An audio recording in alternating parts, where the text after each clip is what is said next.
We're living in movie history. This is the peak of the superhero era, and Marvel gave us their best movie. But we're still waiting for DC. They kicked off their cinematic universe with a movie that a lot of us had dreamed of seeing for years, and possibly due to the number of things they tried to do, or other factors, most people agree that it didn't meet our expectations. So, I got to thinking, what if it was handled differently? The excitement in the DC universe came from Christopher Nolan's treatment of Batman.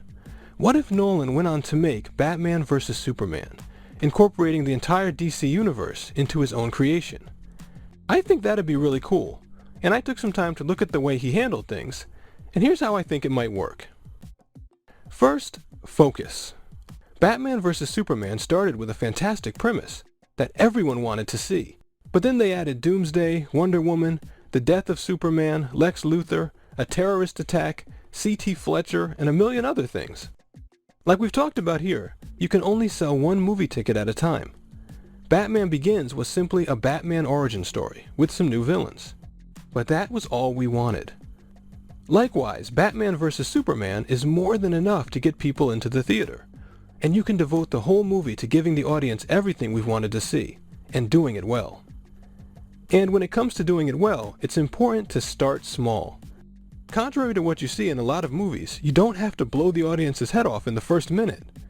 And actually, doing that will exhaust them more than excite them. People come into the theater at a low level of arousal, and in that state, it doesn't take very much to pique their interest. Showing small things gives you the space to keep ratcheting up the situation to keep them into the story.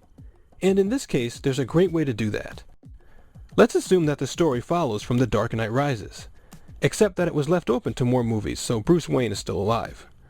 We only have to open with the revival of the Gotham Stock Exchange, and have Bruce Wayne get word that they've received an investment offer from a company in Metropolis called LexCorp. That's all you have to say to get people into it. And now, from there, you can have a business meeting between Bruce Wayne and Lex Luthor, where Lex tells him that he's interested in acquiring Wayne's Applied Sciences division. Lex won't explain why, and Bruce won't explain why he won't sell it.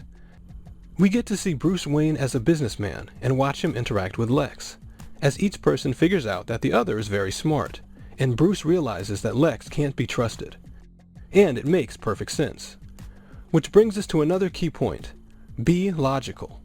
When David S. Goyer wrote the Batman movies with Christopher Nolan, he said Nolan always required him to explain how all of Batman's technology would work and why he'd have it. You'd have to apply that same high standard to this story. So, Bruce Wayne refuses to sell his Applied Sciences division to Luthor, and Luthor announces to the press that he's going to acquire Wayne Enterprises anyway. And later, he sends a group of thugs to break into the building, who grab a small number of things before Batman deals with them. Meanwhile, the Daily Planet gets wind of Luthor's announcement, and Lois Lane and Clark Kent are assigned to look into this Wayne company that Luthor is trying to get. They discover that Wayne Enterprises looks fine on the surface, but that it's clearly doing something shady with its technology. They go to confront Bruce Wayne, he can't get rid of them, and he has security remove them. They then say that he's doing illegal arms trading, and they vow to expose him and shut Wayne Enterprises down. This not only shows what great reporters Lois and Clark are, since they figure out that there's something secretive about Bruce Wayne's company, it gives you a great and natural conflict. Lois and Clark have uncovered something that looks genuinely bad, but Bruce Wayne can't possibly tell two reporters what he actually does. So then, let's say that Bruce's security accidentally hurts Lois, and then Superman involves himself into the situation. He goes there and X-ray visions their building, and uses his strength to collapse all the hidden tunnels that lead from it. Though he doesn't realize it, Superman ends up blocking Bruce Wayne from reaching the Batcave. And while Bruce is making a new tunnel, a crime wave hits Gotham and people start getting hurt. Bruce takes what equipment he has, and as Batman travels to Metropolis, where he breaks into LexCorp to get back what he can of his own technology. And in the process, he finds out that Lex has detailed information on Superman.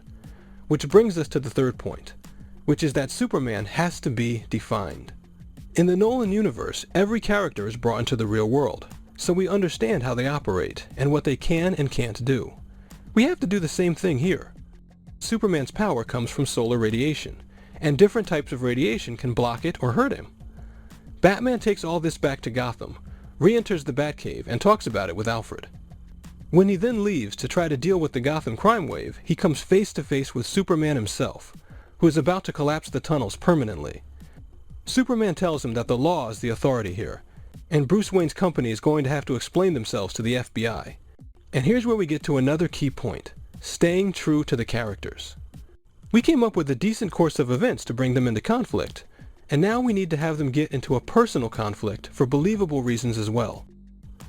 Superman follows the law, and he's using his powers in a good way, from his point of view. Batman tells Superman that human laws are flawed, and you can't get justice from always following them. But, he says, Superman won't understand that, because he's not a man at all.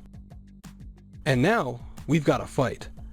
Of course, Batman would stand no chance, but in this case, Superman isn't a light-speed, invincible god, so Batman is at least able to avoid him for a bit, and he eventually uses the radiation weapon he got from LexCorp, which weakens Superman enough to turn it into a fist fight.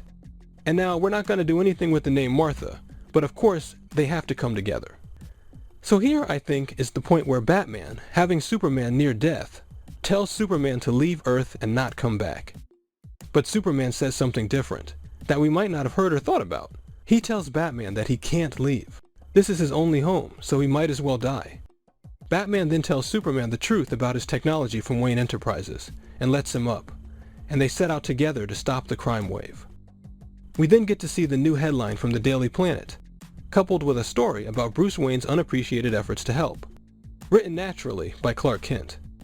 And we follow our last guideline, which is to set up the sequels.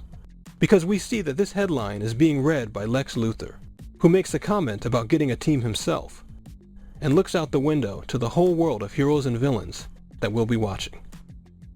Now, of course, there'd be a lot more detail in a movie like this, but I think this general outline would follow the same standards that we had in the Nolan Batman movies, and would put the DC universe on the right track to making even more money than it is now.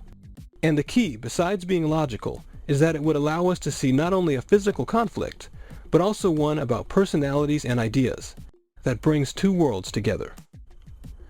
So let me know what you'd do with a movie like this. And another fun announcement, I'm reading scripts and books.